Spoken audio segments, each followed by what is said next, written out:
With so much oil, why is Venezuela's economy in such bad shape? From 2000 to 2012, during the early years of Hugo Chávez's rule, Venezuela's economy grew rapidly. But from the late Chávez years around Aliyah through Nicolás Maduro's rise to power, the economy took a sharp downturn. The direct trigger was the drop in global oil prices. As oil revenues collapsed, Venezuela's export income fell sharply. The government could no longer afford large social welfare programs or subsidies for imported goods, so it began printing money to cover budget deficits. However, the deeper and more important reasons are the following three. 1.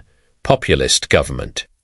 Policies and heavy market intervention. The government interfered aggressively in the economy, pushing the state sector forward while crowding out private businesses. Private companies lost the incentive to produce. For example, the government imposed strict price controls on food, fuel, and foreign currency. 2. Chronic deficit financing. Through money printing, oil revenues were no longer enough to cover government spending. So deficits were filled by printing more money, creating a vicious cycle that fueled inflation. 3. Mismanagement and corruption at the national oil company. Venezuela, a state oil company, was poorly managed and deeply corrupt.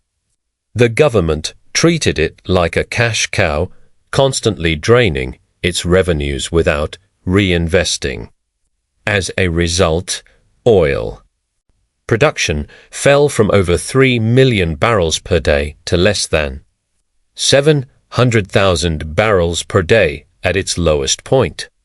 In one sentence, Venezuela didn't because it failed, because it used its resources as a tool of political control rather than a tool for development.